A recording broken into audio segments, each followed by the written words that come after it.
Durante os primeiros anos de vida, as crianças tendem a estar profundamente presentes. Elas brincam, observam, sentem, tudo com uma entrega total. Não se preocupam com o amanhã e nem carregam o peso do passado.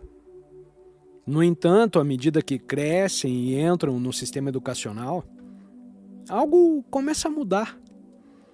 A introdução de conceitos, o reforço da comparação, especialmente a exposição precoce à tecnologia, começam a moldar a mente da criança. Surge então o ego, a construção mental de uma identidade separada.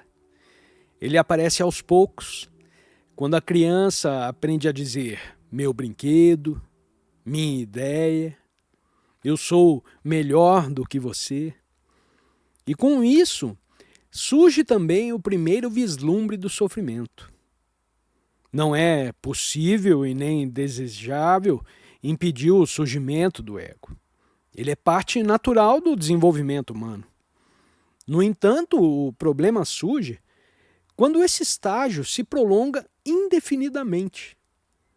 O ego deveria ser uma fase, algo que amadurece e eventualmente é transcendido. Mas para muitos, ele se cristaliza e se torna a única forma de viver. A criança cresce, mas o ego permanece como uma identidade dominante. Cabe aos pais e aos educadores observar esse processo com atenção, reconhecer o surgimento do ego, não para suprimi-lo, mas para guiar a criança com gentileza, sem inflar excessivamente a sua imagem, nem estimular a comparação ou o orgulho constante. É possível incentivar o desenvolvimento saudável sem cair nas armadilhas da supervalorização e do elogio vazio, que podem acabar criando um ego inflado ou até um narcisista. À medida que o ego se desenvolve, a criança começa a formar não apenas ideias sobre si mesma, mas também emoções que se entrelaçam com essas ideias. Surge o medo de errar, a necessidade de aprovação, o ressentimento ao ser contrariado. Se esses padrões emocionais não forem compreendidos, a criança passa a viver dominada por eles, ainda que não consiga nomeá-los ou entendê-los. O sistema educacional, muitas vezes focado em desempenho, acaba reforçando esse padrão. A criança passa a se identificar com suas notas, com as suas falhas, seu lugar na comparação com os outros. Pouco se fala sobre consciência emocional, sobre como estar presente, sobre como observar os seus próprios sentimentos, sem se deixar ser dominado por eles. Mas há algo profundamente transformador quando ensinamos uma criança a respirar, a pausar, a observar o que está sentindo, sem julgamento. Isso não exige técnicas complexas. Muitas vezes basta um adulto presente, não distraído, não reativo, mas simplesmente ali, com atenção plena, voltada para o momento, para que a criança aprenda por osmose a estar também mais consciente. A criança aprende menos com o que dizemos e mais com aquilo que somos. E se estivermos sempre ocupados, sempre estressados, sempre presos à tela de um celular, ela aprende que a presença não é importante. Por isso, antes de querer transformar a consciência dos filhos, é preciso olhar para dentro. E é aí que surge a grande questão. Como podemos oferecer presença se nós mesmos estamos perdidos na distração e na velocidade de um mundo dominado pela tecnologia? Vivemos em uma era em que a tecnologia se tornou uma parte indissociável do cotidiano. Desde muito cedo, as crianças já interagem com telas, com aplicativos, com jogos. Em alguns casos, é possível observar bebês que mal aprenderam a falar, mas já sabem deslizar os dedos com precisão num tablet. A familiaridade é impressionante, mas também perigosa, quando não é acompanhada de consciência. A tecnologia em si é neutra. Ela pode ser usada com sabedoria ou de forma inconsciente. O problema surge quando ela ocupa o lugar do silêncio, da presença e do contato humano. Quando se torna uma anestesia emocional. Quando os pais usam os dispositivos para acalmar, para distrair, ou então para ocupar a criança, sem perceber que estão, na verdade, incentivando a desconexão de si mesma. Para a criança, tudo é absorvido como verdade. Se ela vê que o adulto está constantemente ocupado com o celular, ela aprende que o momento presente não é importante. Se ela percebe que o silêncio é evitado, ela aprende a temê-lo. E assim desenvolve uma inquietação constante, uma dependência de estímulos, exatamente como os adultos ao seu redor. O verdadeiro papel dos pais não é apenas proteger ou ensinar, é despertar. E isso não acontece com palavras, mas com presença. Quando um pai ou uma mãe se torna consciente dos seus próprios hábitos inconscientes, algo muda. Há uma quebra no padrão. O filho sente essa mudança, mesmo que ninguém diga nada. A energia da presença é transmissível. Educar não é formar filhos perfeitos. É criar um espaço onde a consciência possa florescer. É reconhecer que o maior presente que podemos dar às crianças não é informação, nem proteção, nem entretenimento, mas a nossa própria presença desperta. E isso nos leva a uma reflexão ainda mais profunda. Como cultivar essa presença interior em um mundo que nos empurra a todo momento para fora de nós mesmos? Presença não é apenas estar fisicamente com a criança. É um estado interior, um espaço silencioso que você carrega dentro de si. Quando você está presente, verdadeiramente presente, algo muda no campo da relação. A criança sente isso e se sente segura, vista, compreendida. Muitos pais amam profundamente seus filhos, mas estão sempre ausentes. Estão ocupados demais, cansados demais, mentalmente distantes. E com isso a criança pode crescer sentindo uma carência invisível, como se algo essencial estivesse sempre faltando, mesmo quando todas as necessidades externas são atendidas. O espaço interior é aquilo que você acessa quando silencia a tagarelice da mente, quando solta o julgamento, quando não está tentando controlar ou corrigir tudo o tempo todo. E é nesse espaço que você realmente ouve, que você realmente acolhe, que você realmente está. E é desse espaço que surgem as respostas mais sábias. Não respostas mecânicas baseadas em fórmulas ou teorias, mas respostas vivas, intuitivas, que fluem do momento presente. Cada criança é única. Cada situação é nova e, portanto, exige uma escuta profunda e uma resposta fresca. Criar esse espaço dentro de si é um ato de amor, não apenas para os filhos, mas para você mesmo. Porque nesse espaço você se liberta da compulsão de reagir, da culpa, da impaciência, da comparação. Você se torna mais leve, mais real, mais humano.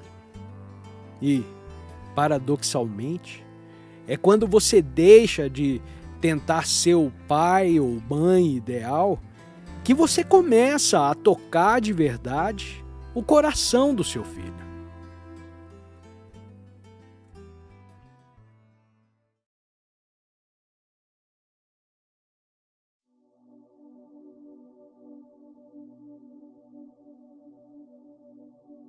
A vida moderna nos treina para preencher todos os espaços. Queremos sempre estar ocupados, sempre entretidos, sempre fazendo alguma coisa. Há uma ansiedade sutil, às vezes nem tão sutil assim, que nos empurra para longe do agora. Mas em cada pequena pausa, em cada silêncio entre as atividades, existe um convite. Um convite para voltar para casa.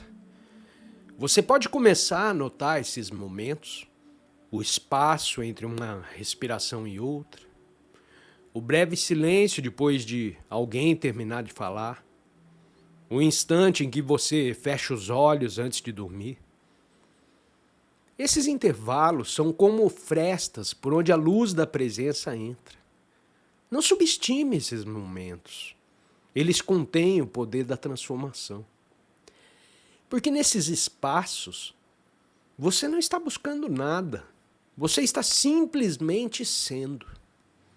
Com o tempo, você pode começar a valorizar esses espaços mais do que qualquer outra distração. Você não foge mais do silêncio. Você o abraça. Porque descobre que é ali que mora a verdadeira paz. Não é uma paz que depende de circunstâncias externas, mas uma paz que brota da sua própria essência, do simples fato de existir agora. Essa é a paz que o mundo não pode te dar e que também não pode tirar. Talvez o mais profundo impacto da presença não seja o que ela faz dentro de você, mas o que ela transmite ao mundo ao seu redor. Quando uma única pessoa se torna verdadeiramente presente, todo o campo à sua volta se transforma. As palavras carregam menos peso e mais verdade. O silêncio se torna confortável e, às vezes, até necessário. A pressa se dissolve. A conexão com o outro se aprofunda. Você não precisa convencer ninguém de nada. Você não precisa ensinar nem corrigir. A sua presença já comunica aquilo que é essencial. Ela convida sem forçar. Ela ilumina sem brilhar demais. E ao fazer isso, ela desperta. O mundo não muda porque você tenta mudá-lo. Ele muda porque você se torna um espaço onde a mudança pode acontecer. Essa é a verdadeira influência espiritual. Não é sobre carisma ou persuasão, é sobre vibração.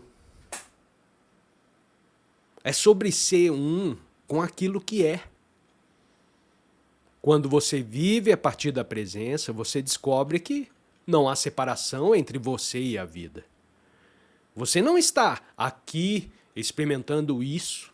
Você é isso. A flor, o céu, a criança que sorri, a respiração que entra. Tudo é você. E nesse reconhecimento, tudo se torna sagrado. Não porque você acreditou em algo, mas porque você viu. E essa visão é o fim da busca. É o início de um novo modo de viver, um modo simples e profundamente transformador. Em um mundo dominado pelo ruído mental e pela urgência constante, nós somos levados a ignorar aquilo que é mais essencial, o momento presente.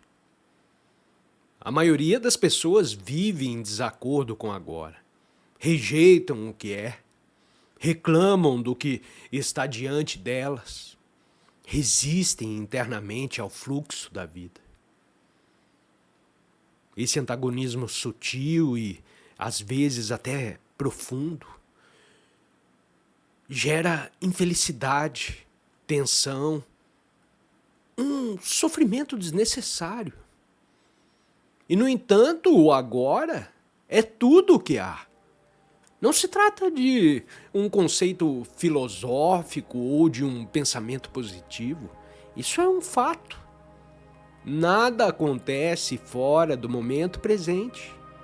A própria palavra acontecer implica o agora.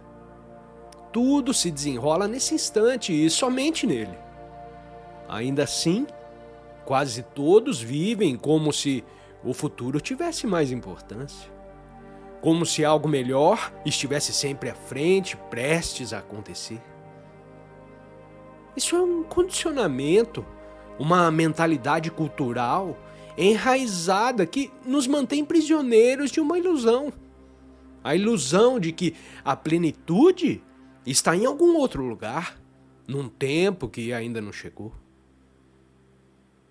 Mas e se voltássemos agora mesmo? E se pudéssemos descansar no que já é, mesmo que fosse por um breve instante? Isso não exige esforço, exige apenas presença. Muitos acreditam que estão plenamente acordados, mas vivem numa espécie de sonho, ou um transe hipnótico alimentado por pensamentos incessantes, julgamentos, projeções e lembranças do passado. Há uma voz em nossas cabeças, sempre ativa, sempre interpretando, que se tornou tão constante que já não é percebida como algo separado. As pessoas acreditam que são essa voz, e por isso a sua identidade se torna uma coleção de pensamentos, opiniões, medos, desejos. Esse é o estado inconsciente coletivo. Estar identificado com o pensamento. E é esse estado que perpetua o sofrimento no mundo. Desde discussões cotidianas até guerras entre nações, tudo nasce da mesma raiz, a identificação com a mente. Quando alguém discorda de você, por exemplo, você sente que a sua própria identidade está sendo atacada por causa de uma opinião diferente. Não é apenas uma ideia sendo questionada, é o eu sendo ameaçado. Daí surgem as defesas, as emoções intensas, a hostilidade, a raiva. Mas há algo além disso. Existe uma dimensão da consciência que não está presa à mente. Uma presença silenciosa que observa. Quando você acessa essa presença, você começa a despertar. Não para uma nova teoria, mas para uma realidade mais profunda. E esse despertar é o verdadeiro início de uma vida consciente.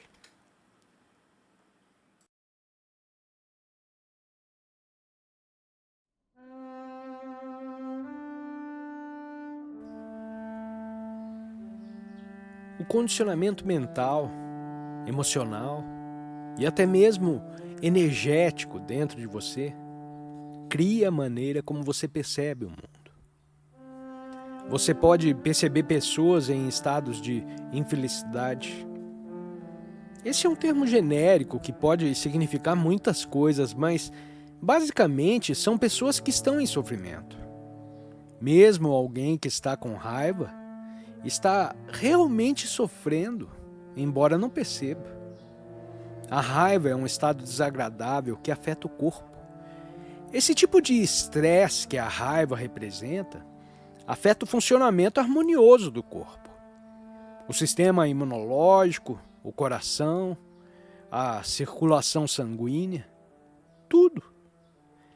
Então, além de não ser agradável, é prejudicial. É um exemplo do impacto que esse tipo de energia tem, seja no seu corpo, quanto nas interações com outros seres humanos.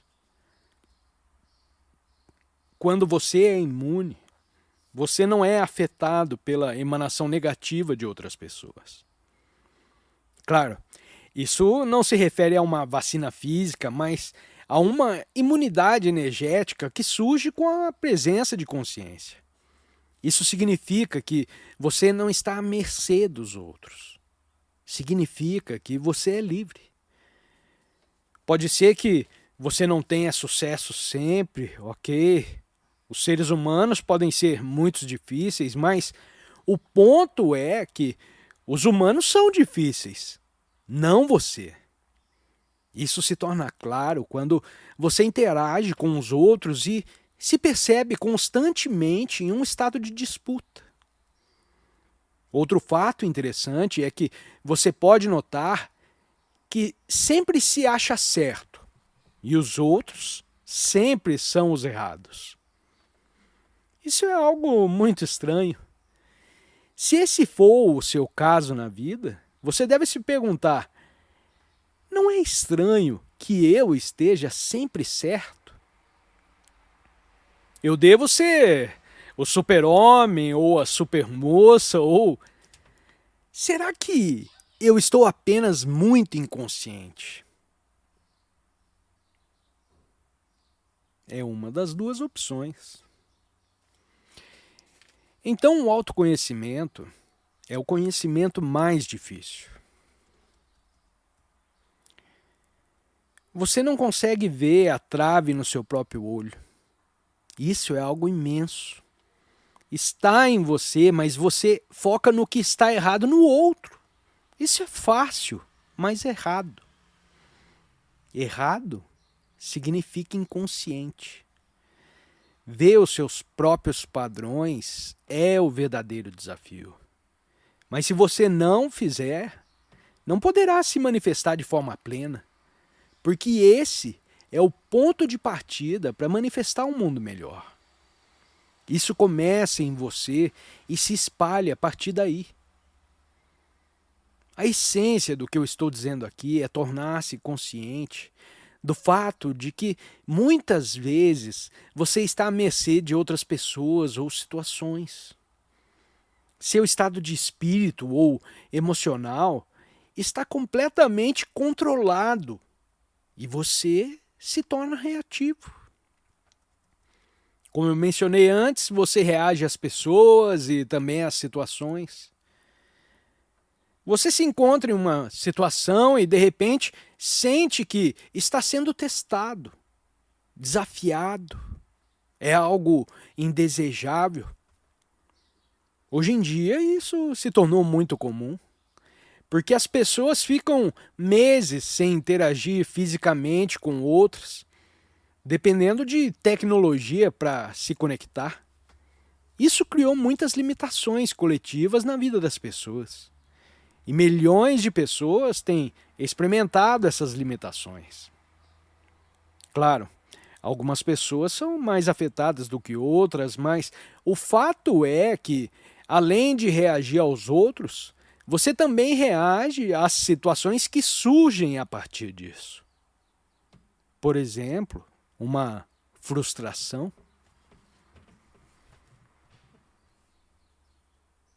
Mas você pode superar essas situações e se libertar da reatividade. Um exemplo disso é a constante reclamação na sua mente, que fica falando: o que há de errado com o mundo? Algumas pessoas constantemente afirmam que o mundo está errado. Outras reclamam o tempo todo sobre o que há de errado em suas vidas. Isso é muito sedutor para o ego, porque o ego se inflama quando você coloca em uma posição superior, julgando os outros. Quando você reclama dos outros, você de forma implícita se coloca como juiz, declarando o outro como errado, insuficiente. Ou então, talvez você pense assim, não fez como eu pedi, não era da forma certa, não foi bom o suficiente. O ego, então, se sente superior quando você pode julgar os outros. À medida que você desperta, o espírito se torna mais leve dessa reatividade. Ele se torna mais livre. Então, o que você fala, as ações que você realiza no seu ambiente imediato, têm o poder de tornar o mundo um lugar melhor.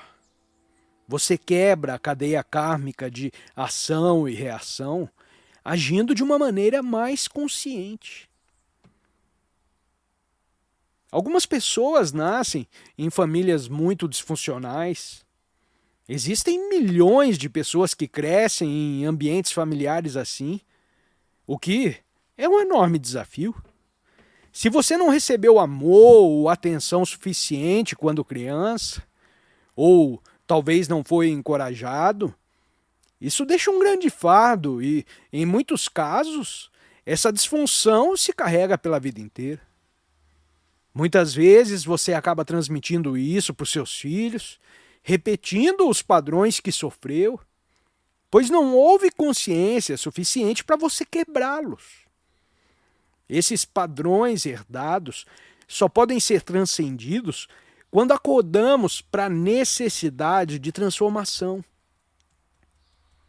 Essa é a nossa tarefa aqui, despertar e perceber que podemos romper com esses padrões disfuncionais. E ao fazer isso, nós tornamos o mundo um lugar melhor. Quando você se depara com padrões disfuncionais em sua vida, é sua responsabilidade olhar para eles e quebrá-los. Eu sei que muitas pessoas passaram por infâncias disfuncionais e sofreram muito por causa disso.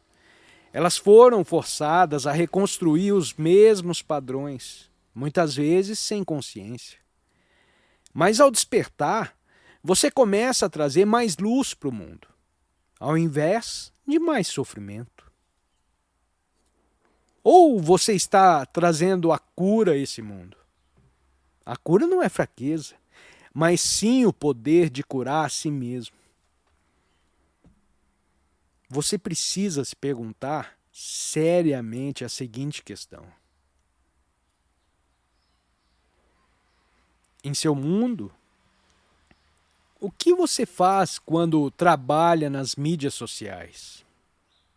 Qual é a natureza das suas interações com outras pessoas? Que talvez, na maioria das vezes, você nunca conheceu pessoalmente, só conhece através de redes sociais. Você não precisa conhecer essas pessoas e elas também não te conhecerão como ser humano.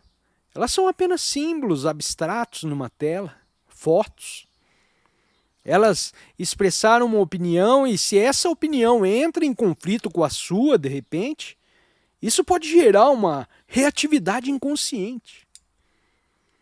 Esse ser humano que você nunca conheceu, você só conhece por meio de comentários em plataformas como o Twitter, Instagram. E de repente, você trata essa pessoa como se fosse um demônio. Isso acontece milhões de vezes. O mundo do Twitter, por exemplo, está mostrando sinais crescentes de insanidade. O que você vê ali é uma externalização da mente humana. Antes você só conseguia ver essa loucura de maneira mais limitada, mas agora você pode ver a insanidade coletiva da mente humana numa tela de celular. Isso é útil porque é uma forma de perceber a externalização da mente coletiva. Antes dessa tecnologia, as pessoas podiam gritar na rua, mas podiam atingir apenas algumas pessoas. Talvez se você subisse no coreto da cidade e fizesse um discurso, você teria uma audiência de algumas pessoas, mas ainda assim seria algo limitado. Agora, até a pessoa mais inconsciente pode ter uma audiência em plataformas ou redes sociais como o Twitter, o Instagram, com pessoas igualmente inconscientes. E como você sabe, um tweet errado pode destruir a carreira de alguém. Isso mostra como a inconsciência humana se manifesta de maneiras diferentes em cada época. E é mais fácil ver isso no passado. Quando você olha para o passado, você pode pensar: como os humanos poderiam fazer algo assim? Mas é mais difícil se tornar consciente da loucura que está acontecendo no seu próprio tempo, porque você está no meio dela. Olhar para trás, olhar para as antigas gerações, é muito mais fácil ver o erro dos outros. É importante criar um mundo melhor, não se deixando levar pela loucura desse mundo. Você não deve ficar à mercê dos outros. O preço disso é o seu estado de consciência. E você só pode fazer isso se estiver presente, sempre mais conectado com esse estado. A palavra certa é estar alerta. Fique ciente do que está acontecendo na sua mente e nas suas emoções. Não reprima nada, apenas saiba, e isso gradualmente dissolverá os padrões destrutivos. E se você ainda sentir resistência, tudo bem. Esse é o começo de mudar o mundo. Começando pela transformação pessoal, pelo enfrentamento do seu próprio medo.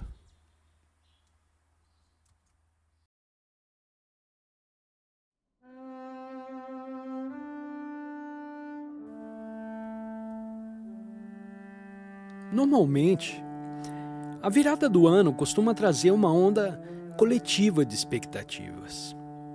É como se, subitamente, o novo calendário prometesse um novo começo, uma nova chance. Muitas pessoas fazem resoluções, traçam metas, estabelecem planos. Querem mudar algo em si mesmas, alcançar mais, conquistar o que ainda falta.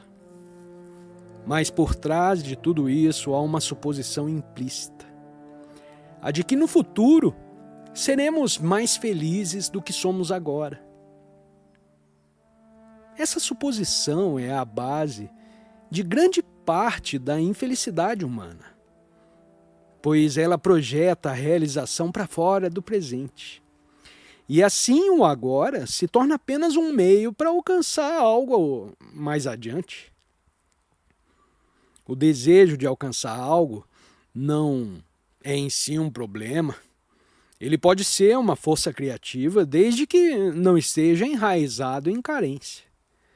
O problema surge quando acreditamos que só poderemos nos sentir completos depois que algo acontecer. Isso cria um estado contínuo de quase. Estamos sempre quase vivendo, quase contentes, quase em paz, mas nunca realmente lá. A mente está sempre nos empurrando para frente, para longe do agora. Ela cria imagens do que deveríamos ser, do que ainda falta conquistar, do que nos faria finalmente completos. E com isso vem a ansiedade, a comparação, a frustração. Esse impulso pode se manifestar de forma disfarçada. Pode parecer uma motivação, ambição, crescimento, mas muitas vezes é apenas uma forma refinada de insatisfação.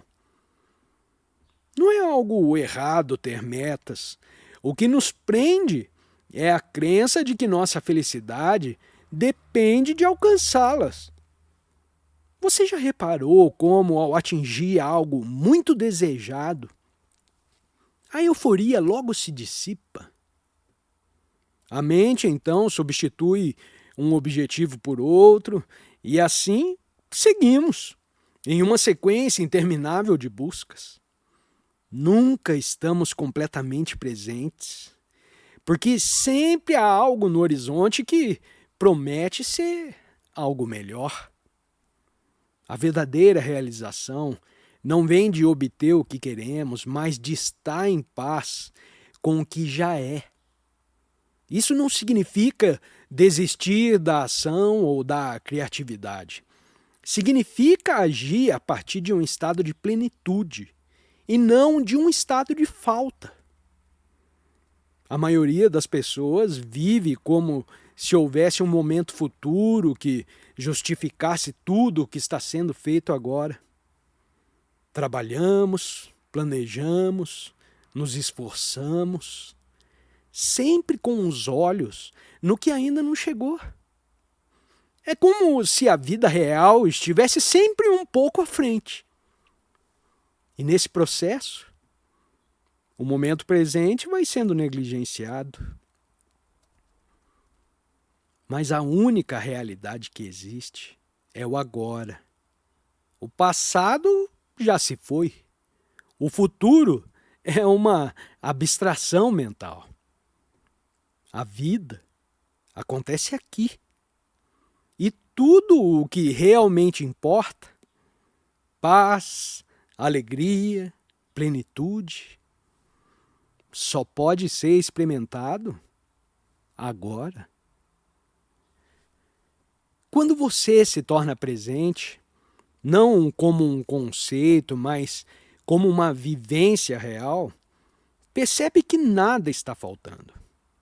Mesmo em grandes conquistas ou eventos externos marcantes, há uma quietude que sustenta tudo. Uma presença que é suficiente em si mesma. Não é que você abandona os seus objetivos. Eles podem continuar existindo, mas agora você sabe que não depende deles para ser inteiro. Você não os usa mais para justificar a sua existência. Eles fluem como expressões da vida, não como substitutos da sua paz interior. Viver com presença é o verdadeiro novo começo. E quando você deixa de viver condicionado pelo tempo psicológico, aquele tempo que nos aprisiona entre a culpa do passado e a ansiedade pelo futuro, e passa a viver no eterno agora, onde a vida verdadeiramente acontece. Estabelecer metas pode ser útil, desde que seja feito com consciência. O problema não é o desejo em si, mas a carga emocional que colocamos sobre ele. Se você acredita que precisa desesperadamente de algo para ser feliz, você está criando sofrimento. Mas se você reconhece um impulso natural de crescer, de aprender, de se expressar, então esse movimento pode ser leve, criativo e até mesmo alegre. A chave está em não se identificar com a meta. Ela é algo que você deseja realizar, sim, mas ela não define quem você é. Você não precisa alcançá-la para se sentir valioso. A verdadeira transformação ocorre quando você é capaz de agir no mundo sem se perder nas formas que o mundo oferece. Você começa a perceber que o valor da jornada não está apenas no resultado final, mas na qualidade da consciência que você traz para cada passo. Caminhar com presença é mais importante do que chegar a algum lugar. Metas conscientes não são imposições do ego, mas expressões naturais do ser. Elas surgem do silêncio e não da ansiedade. Elas são sustentadas por clareza e não por necessidade. E mesmo que não se realizem da forma esperada, elas cumprem a sua função: despertá-lo mais profundamente para o agora. Muitos entram num novo ano com a esperança de se tornarem outra pessoa. Projetam mudanças radicais, como eu vou ser mais produtivo, vou parar de fumar, vou conquistar aquela outra coisa. A motivação parece positiva, mas ela carrega uma armadilha sutil. A ideia de que você, como é agora, não é suficiente. Essa autoimagem insatisfeita é uma criação do ego. É como se houvesse uma versão idealizada de você no futuro que é mais eficiente, mais espiritual, mais respeitada. E a versão presente de você fosse apenas um esboço imperfeito que tem que ser corrigido. O verdadeiro despertar espiritual não acontece através da tentativa de se tornar alguém diferente. Ele acontece quando você percebe que já é aquilo que estava procurando, só que por baixo do ruído mental, dos condicionamentos, das exigências sociais. O novo você não está no futuro, ele já está aqui, apenas obscurecido pelas camadas da mente. Isso não significa estagnação. A vida continua em movimento, mudanças acontecem, mas a transformação verdadeira nasce da aceitação profunda do que é. Quando você para de se rejeitar, quando permite que o agora seja como é, sem resistência, você se alinha com a vida. E é nesse alinhamento que surge algo novo. Não como resultado de esforço, mas como uma manifestação natural de quem você já é em essência. Você não precisa esperar por um novo ano para começar de novo. O agora sempre é o começo.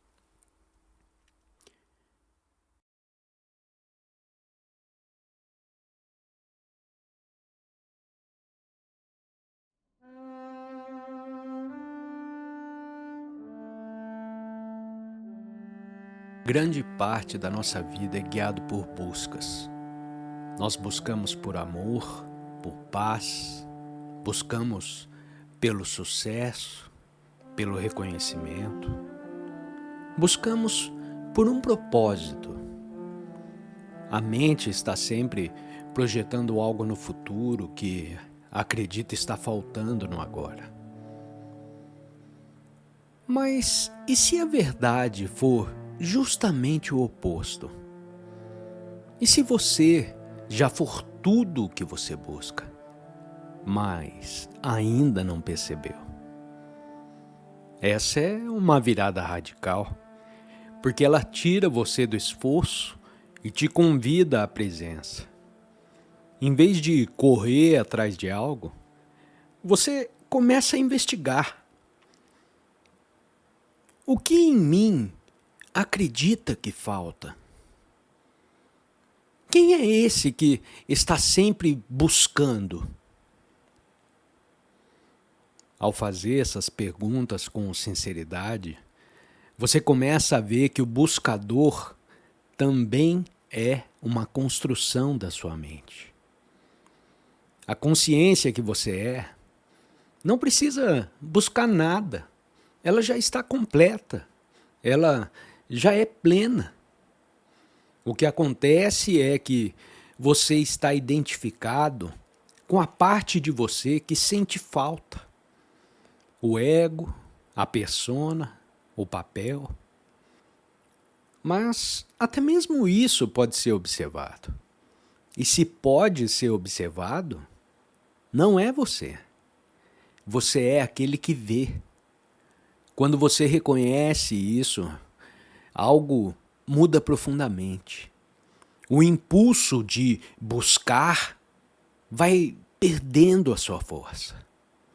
A necessidade de se completar desaparece.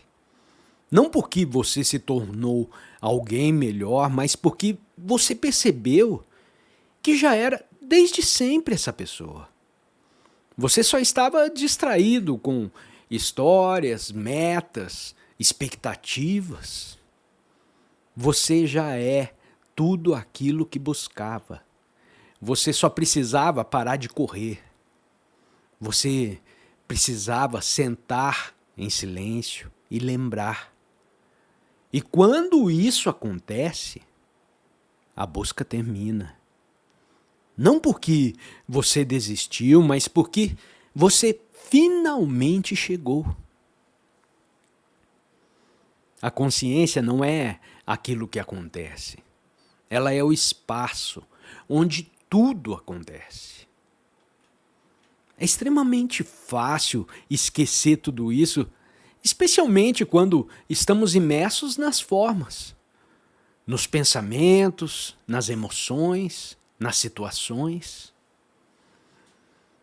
Mas há um espaço silencioso em você que permanece intocado. Não importa o que surja na sua vida. Esse espaço não julga, esse espaço não analisa, esse espaço não tenta controlar a vida. Ele simplesmente é. Quando você começa a se reconhecer como esse espaço, a qualidade da sua experiência muda. Você deixa de ser o personagem preso ao enredo da vida e se torna o campo onde os enredos vêm e vão. A dor continua, os desafios continuam, mas algo em você permanece estável. Como o céu permanece mesmo quando as nuvens densas o cobrem. Esse reconhecimento não exige esforço. Na verdade, ele surge quando o esforço cessa. Você não precisa alcançar nada.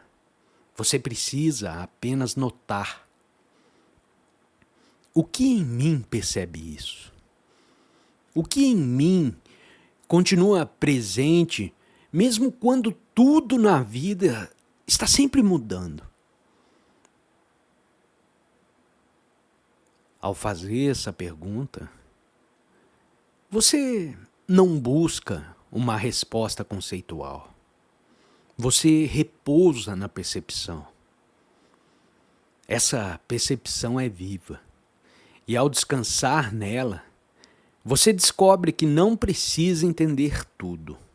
Você não precisa resolver tudo. Você pode simplesmente estar com o que é, sem se perder no que aparece. O espaço não interfere no conteúdo. Ele apenas acolhe. E esse acolhimento é por si só transformador. A vida sempre continuará a se mover, a se transformar, a surpreender. Mas agora, você não é mais arrastado pelas ondas. Você é o oceano que as contém. E nesse espaço, você encontra algo que sempre esteve aqui. A liberdade. A liberdade de não sofrer. Grande parte do sofrimento humano vem da identificação com a forma, com o corpo, com a mente, com o seu passado, com os papéis que desempenhamos pela vida. Nós somos ensinados a nos definir por aquilo que fazemos, por aquilo que temos ou por aquilo que sentimos. Mas a verdade da nossa essência está além de tudo isso. Você é, antes de tudo, consciência. Essa consciência não tem nome, não tem idade, não tem história. Ela não pode ser localizada no tempo ou no espaço. Mas ela é o que percebe tudo isso. É o pano de fundo silencioso que observa o fluxo da experiência. E quando você se ancora nessa percepção, a identidade com a forma começa a enfraquecer. Não porque você vai rejeitar a forma, porque você vai rejeitar a vida, mas porque ela deixa de ser o centro da sua realidade. O ego, por definição, ele vive de formas. Ele precisa de narrativas, ele precisa de comparações, ele precisa de conquistas. Mas todas essas formas são passageiras. E quando você se identifica com algo passageiro, inevitavelmente você vai sofrer. Porque tudo que nasce, um dia termina. Mas a consciência que você é, isso permanece. Desfazer essa identidade não é abandonar o mundo, mas viver nele com leveza. Você ainda cuida do corpo, você se relaciona com os outros, você age no mundo, mas agora sem carregar o peso da identidade. Você pode experimentar emoções sem se tornar elas. Você pode ter pensamentos sem se confundir com eles. Você pode ver o jogo da forma sem se perder nele. Essa liberdade é silenciosa, mas extremamente poderosa. É a liberdade de ser sem precisar se definir, de viver sem precisar provar nada a ninguém, de existir simplesmente como presença. E nesse estado, a vida deixa de ser um problema a resolver. Ela deixa de ser matar um leão por dia e se torna um milagre a testemunhar.